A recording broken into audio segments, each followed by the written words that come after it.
Good morning, class. This is Deepak Kumar Shukla from Dr. Om Prakash Institute of Management and Technology.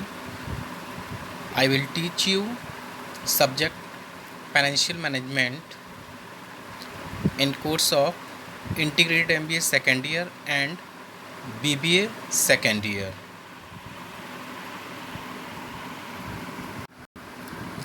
Now today we are discussing about in unit first meaning of finance. तो meaning of finance क्या होता है आपका, आइए बात करते हैं हम unit first and first topic.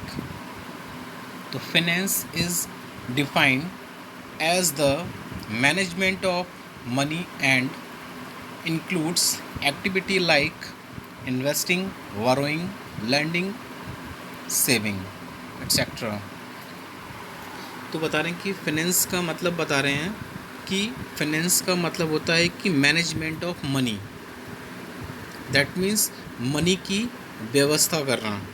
ठीक है, तो मनी की हम मैनेजमेंट व्यवस्था कैसे करते हैं जब हमें ज़रूरत होती है एज ए बिजनेसमैन।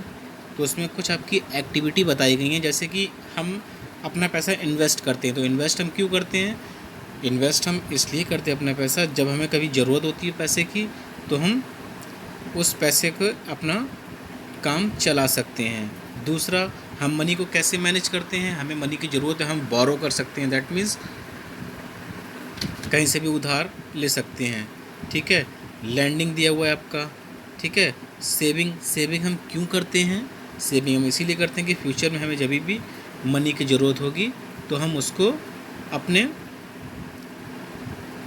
अनुसार यूज़ कर सकते हैं। ठीक है, जिसमें भी हमें यूज़ है, क्योंकि कोई बीमारी भी लग सकती है आपको, उसमें भी आप यूज़ कर सकते हैं। और एज ए बिजनेस यहाँ पे बात हो रही है। ठीक है, तो बिजनेस में अगर हमें ज़रूरत होती है तो अपनी सेविंग से मनी को मैनेज कर सकते हैं। ठीक है, इसके बाद जो आपका टॉपिक दिया हुआ है nature scope of financial management. तो नेचर स्कोप क्या होता है फाइनेंशियल मैनेजमेंट का? तो फाइनेंशियल मैनेजमेंट के नेचर के बारे में यहाँ पे 3 पॉइंट्स दिए हुए हैं स्ट्रक्चर में। Financing decision, investing decision and dividend decision, and one by one इनको एक्सप्लेन किया गया है। तो फर्स्ट पॉइंट जो आपका है फाइनेंसिंग डिसीजंस। क्या है इसमें, आइए बात करते हैं हम इस पर। Managers also decisions to raising finance from long-term sources called capital structure and short-term sources called working capital। Managers जो हैं वो अपने फाइनेंस को इंक्रीज़ करने के लिए क्या करते हैं? अपने फाइनेंस को इंक्रीज़ करने के लिए क्या करते हैं मैनेजर्स? लॉन्ग टर्म सोर्सेस का यूज़ करते हैं, जिसको बोलते हैं हम capital structure, and short term sources को हम क्या बोलते हैं? Working capital. ठीक है, लॉन्ग टर्म सोर्सेज में आपका जो भी बिल्डिंग मशीनरी परचेज करते हैं वो आता है आपका, और शॉर्ट टर्म में हमारे जो करंट एसेट्स होती हैं आपकी, जैसे कि डेटर्स, स्टॉक, कैश। ठीक है, ये सारे आते हैं। नेक्स्ट इसके बाद आपका सेकंड पॉइंट जो दिया हुआ है इन्वेस्टिंग डिसीजन। आइए बात करते हैं क्या है इन्वेस्टिंग डिसीजन में। Managers needs to decide on the amount of investing available out of the existing finance on a long term and short term basis।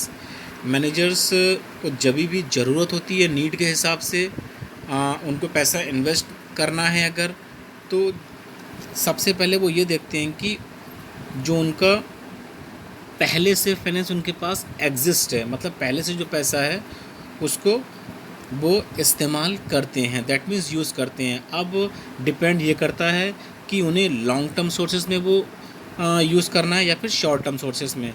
अब लॉन्ग टर्म के लिए अगर यूज़ करना है मनी को तो ज़्यादा अमाउंट चाहिए होता है, और शॉर्ट टर्म के लिए कम से कम अमाउंट में मनी में काम चल जाता है। नेक्स्ट जो आपका थर्ड पॉइंट है डिविडेंड डिसीजन। तो लास्ट पॉइंट है इसका आपका नेचर का, आइए बात करते हैं इस पर। These involves decisions related to the portion of profit that will be distributed as dividend. Shareholders always demand a higher dividend, while the manager would want to retain profits of business need. Hence, this is a complex managerial decision. तो ये एक बहुत ही difficult decision होता है manager के लिए. क्यों? क्योंकि किसी भी कंपनी में जो भी शेयर होल्डर्स होते हैं, जब कंपनी को प्रॉफिट होता है, क्योंकि शेयर होल्डर्स क्या है, कंपनी के शेयर्स परचेज करते हैं, और जब कंपनी को प्रॉफिट होता है तो कंपनी प्रॉफिट डिस्ट्रीब्यूट करती है अपने शेयर होल्डर्स में. अब कंपनी को जो प्रॉफिट होता है उसे कंपनी की लैंग्वेज में हम बोलते हैं डिविडेंड. मतलब डिविडेंड, प्रॉफिट को हम डिविडेंड बोलते हैं. तो जब कंपनी को प्रॉफिट ज़्यादा होता है तब वो अपने शेयर होल्डर्स में डिविडेंड डिस्ट्रीब्यूट करती है. ठीक है. अब होता क्या है कि शेयर होल्डर्स जो हैं वो हमेशा ये चाहते हैं कि उन्हें डिविडेंड कैसे मिले. Share holder always demand a higher dividend. वो ये चाहते हैं कि उन्हें ज़्यादा से ज़्यादा डिविडेंड मिले, मतलब ज़्यादा से ज़्यादा प्रॉफिट हो. While the manager would want to retain profit of business need. But managers क्या चाहते हैं कि जब कंपनी को ज़्यादा प्रॉफिट हो तो वो अपने फ्यूचर के लिए रिटेन करके रखें प्रॉफिट. ठीक है. जिससे अगर कभी मान लीजिए कि 2021 में कंपनी को प्रॉफिट हो रहा है और 22 में लॉस हो जाए, या उतना प्रॉफिट ना हो जितना कंपनी चाहती है, तो वो प्रॉफिट वो रिटेन करके रखें आगे कोई अगर कंपनी को प्रॉब्लम होती है फाइनेंशियल कंडीशन से संबंधित. तो इस प्रकार ये जो हैंस दिया हुआ है बाद में, hence this is a complex manager decision. ये मैनेजर के लिए एक बहुत डिफ़िकल्ट डिसीजन होता है, क्योंकि यहाँ पर शेयर होल्डर्स ये चाहते हैं कि उन्हें ज़्यादा से ज़्यादा डिविडेंड मिले, और मैनेजर्स चाहते हैं कि वो जो भी प्रॉफिट हो कंपनी को वो ज़्यादा से ज़्यादा रिटेन करे कंपनी के फ्यूचर के लिए. ओके. तो यहाँ पर थर्ड पॉइंट भी आपका हो गया, डिविडेंड डिसीजन. नेक्स्ट टॉपिक आपका इसमें दिया हुआ है सोर्सेज ऑफ फाइनेंस. फाइनेंस के क्या क्या सोर्सेज होते हैं. तो फर्स्ट पॉइंट जो आपका दिया हुआ है, long term sources of finance. तो लॉन्ग टर्म क्या सोर्सेज होते हैं फाइनेंस के, तो आइए बात करते हैं इस पर हम. Long term financing means capital requirement for a period of more than 5 years to 15, 10, 15, 20 years, or maybe more depending on other factors. Capital expenditure in a fixed assets like plant and machinery, land and building, etc. of a business are funded using long-term sources of finance. तो long term sources finance के लिए capital requirement हमें ज़्यादा होती है. ठीक है. क्योंकि इसके जो बेनिफिट्स होते हैं लॉन्ग टर्म फाइनेंस के 5 years से 50, 10, 15, 20 years तक होते हैं. क्योंकि लॉन्ग टर्म फाइनेंस में हम क्या करते हैं, ज़्यादा से ज़्यादा पैसे की इसमें व्यवस्था करनी होती है, हमें मनी को मैनेज करना होता है. और कैपिटल एक्सपेंडिचर्स में दिया हुआ एक word, in a fixed assets like plant. जब हम कोई फिक्स्ड एसेट्स परचेज करते हैं तो हमें लॉन्ग टर्म फाइनेंस की ज़रूरत पड़ती है. फिक्स्ड एसेट्स लाइक जिस एसेट्स को हम one place to another place transfer नहीं कर सकते हैं, जैसे कि इसमें दिया हुआ है plant, machinery, land and building. तो इन सभी एसेट्स को परचेज करने के लिए हमें ज़्यादा से ज़्यादा कैपिटल की रिक्वायरमेंट होती है. ठीक है.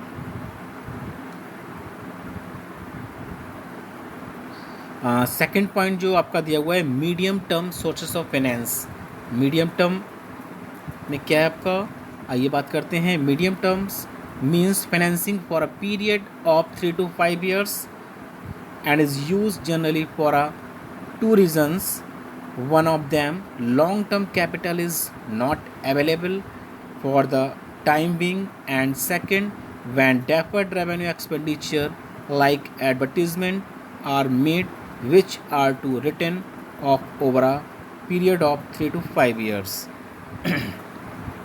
तो medium term sources of finance में बता रहे हैं कि मीडियम टर्म जो सोर्सेज ऑफ फाइनेंस है आपका, इस जो 3 to 5 years के लिए होता है. और जनरली मीडियम टर्म फाइनेंस का यूज़ हम क्यों करते हैं कि जब हमारे पास लॉन्ग टर्म फाइनेंस या लॉन्ग टर्म कैपिटल की व्यवस्था अवेलेबल नहीं है, हमारे पास व्यवस्था नहीं है, तो उस समय हम medium term sources of finance का यूज़ करती हैं, जिसका बेनिफिट हमें 3 to 5 ईयर्स तक होता है। दूसरा इसमें जो रीज़न बताया गया है कि सेकंड कि deferred revenue expenditure. Deferred revenue expenditure क्या होता है? जब कोई कंपनी ह्यूज अमाउंट, बहुत बड़ा अमाउंट, कंपनी या फिर बिजनेस बहुत बड़ा अमाउंट उस पर एडवर्टीजमेंट पे एक्सपेंस करती है, मतलब किसी भी प्रोडक्ट के विज्ञापन पर खर्च करती है, तो उसको हम बोलते हैं एडवर्टीजमेंट, और वो डेफर्ड रेवेन्यू एक्सपेंडिचर में आता है। मतलब उसको भी हम खर्चा बोलते हैं, बट एडवर्टीजमेंट पे जो हैवी अमाउंट खर्च एक्सपेंस होता है उसको हम बोलते हैं डेफर्ड रेवेन्यू एक्सपेंडिचर। ठीक है, तो जो किसी भी कंपनी अगर हम एडवर्टीजमेंट करते हैं तो उसका बेनिफिट जो हमें 3 to 5 ईयर्स तक ही होता है। ठीक है, नेक्स्ट जो आपका थर्ड पॉइंट है इसमें सोर्सेज ऑफ फाइनेंस में, short term sources of finance. आइए बात करते हैं इसमें क्या है हमारा। Short term financing means financing of a period of less than 1 year. The need of short-term finance arises to finance the current assets of a business like inventory, debtors, cash, etc. तो जो short term finance है वो 1 year या फिर 1 year से कम के लिए होता है उसकी ड्यूरेशन। और इसकी the need of short term finance, हमें इसको इंक्रीज़ करने की क्यों ज़रूरत होती है शॉर्ट टर्म फाइनेंस को?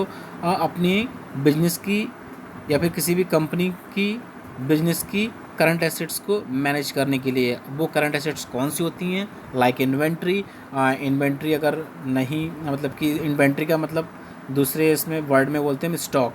स्टॉक अगर कम हो रहा है या डिमांड बढ़ रही है तो स्टॉक हमें परचेज़ करना होता है बिजनेस के लिए। डेटर्स के लिए आपका कैश मैनेज करने के लिए, क्योंकि कैश की तो हमें डेली बेसिस पे ज़रूरत पड़ती है, तो इसीलिए आपका लेस देन 1 ईयर में आता है। तो ये आपका हो गया short term finance. Sources of finance भी आपका कंप्लीट हो गया। तो आज के लिए इतना काफ़ी है।